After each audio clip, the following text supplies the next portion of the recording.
Okay, guys, please direct your attention up here so I can give you guys some instructions to get started.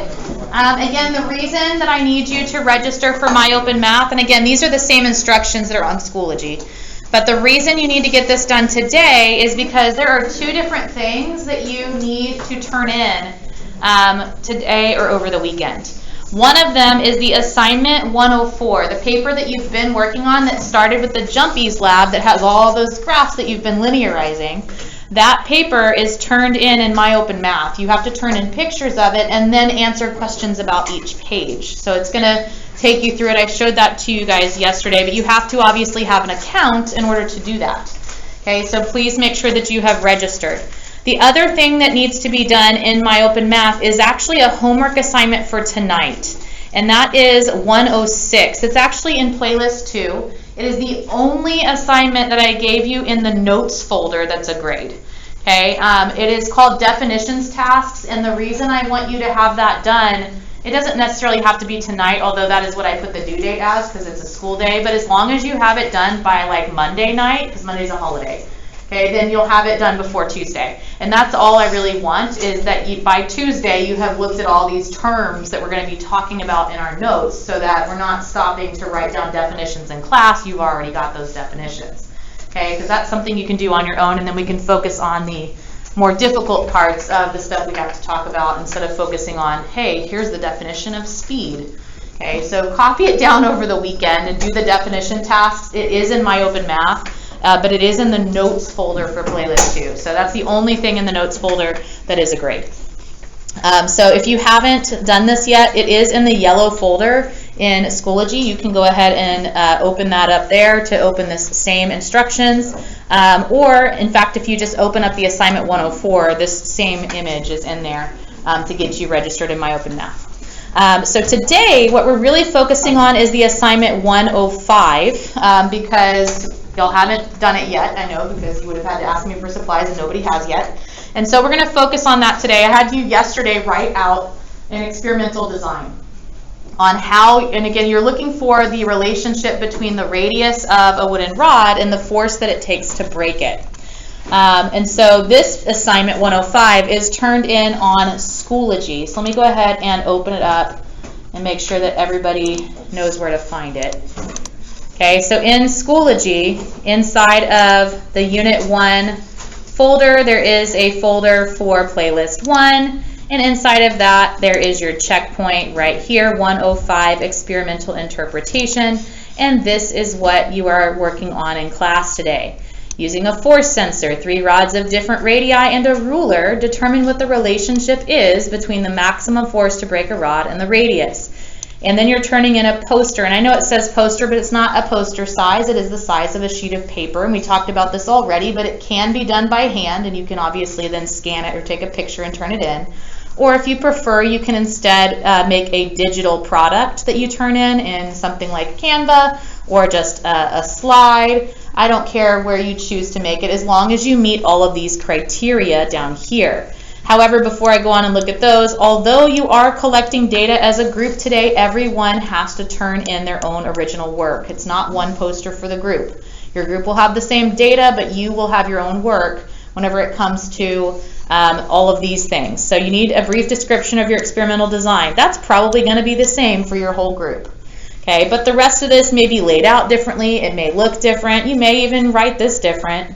But the next thing, a logical, organized listing of your data, any and all graphs that you used to determine the relationship, and you do need to determine the relationship because that's in the directions up here. What is the relationship between these things?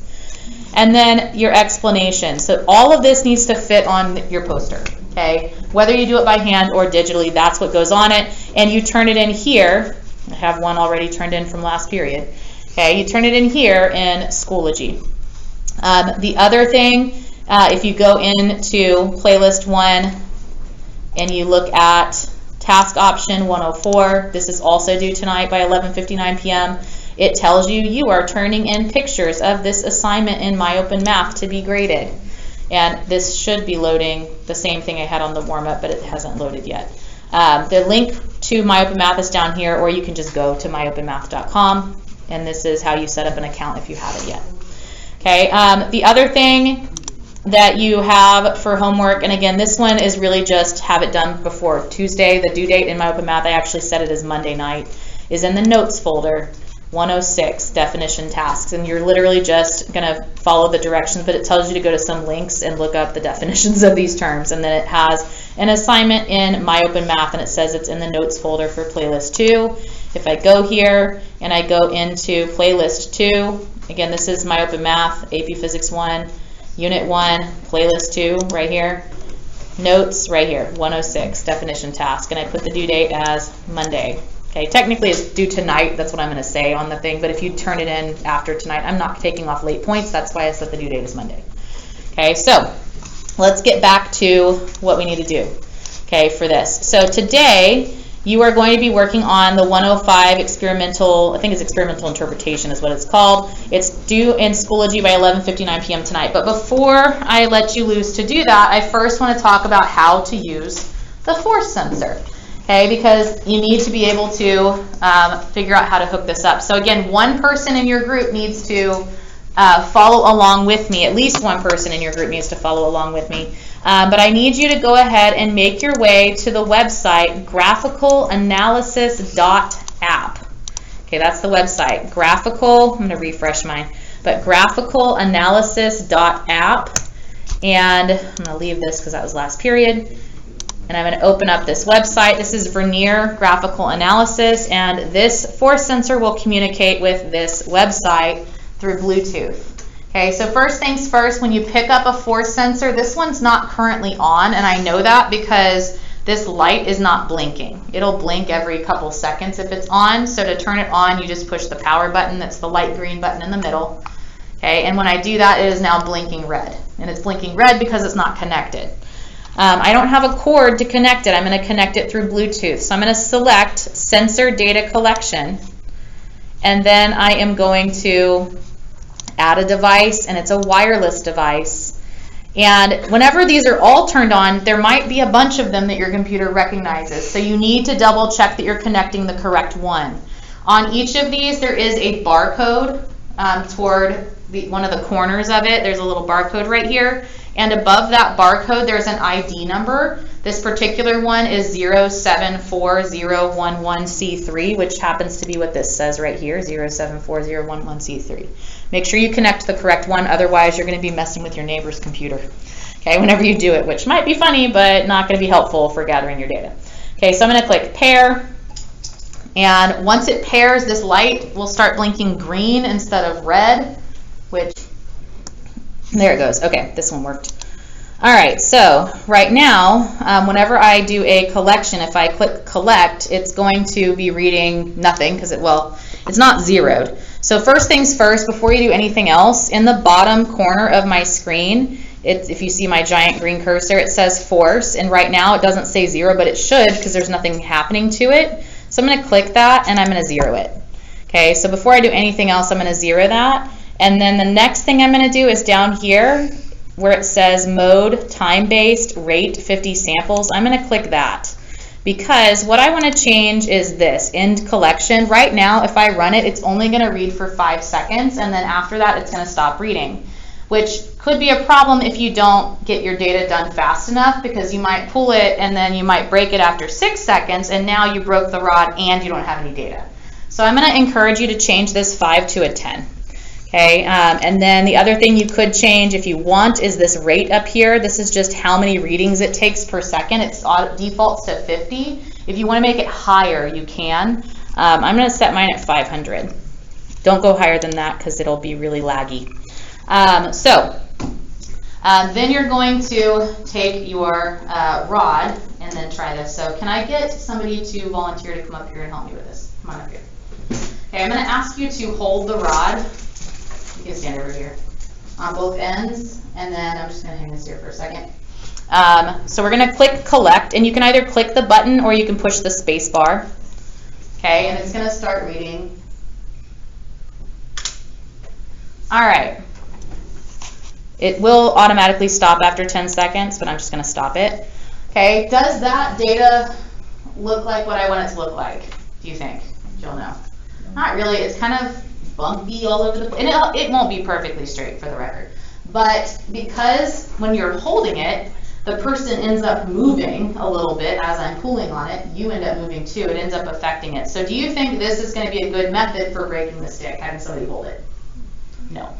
Okay, so keep that in mind in case you designed an experiment yesterday where you have somebody holding it. You might want to review that, maybe make some changes. You also need to make sure that whenever you are testing this, that you are only varying the radius of the rod.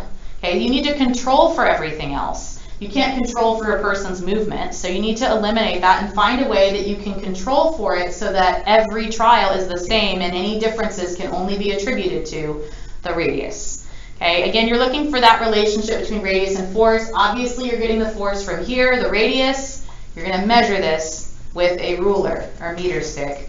Okay, that's the only other material that you have, so do your best. The skinny one's going to be kind of hard to tell, but do your best to figure out what the radius of this rod is. Okay, so you may need to revisit your procedure steps. By the way, once you get your data, if you highlight it, I've just clicked and dragged on the screen. Down here, there's like a graph, and it says graph options. If I click that button and I click view statistics, it will tell me what the maximum force was. I don't really care about the time at all because I don't need that for my test, but it tells me the maximum force. And that way I can use that in my data whenever I'm trying to figure out the relationship. There are enough of these wooden dowels for you to have 2 of each size. Okay, that way you can at least have 2 trials. If you want to try to break one rod multiple times, you can, but just be aware that if you're doing it that way, you need to somehow control for the length that you're holding, because otherwise you're going to have an extra variable in there. Okay, so y'all can figure that out, but I'm going to go ahead and stop talking and let you guys get to work. Again, this is what you're doing in class today, but it's due by 11:59 p.m. tonight in Schoology.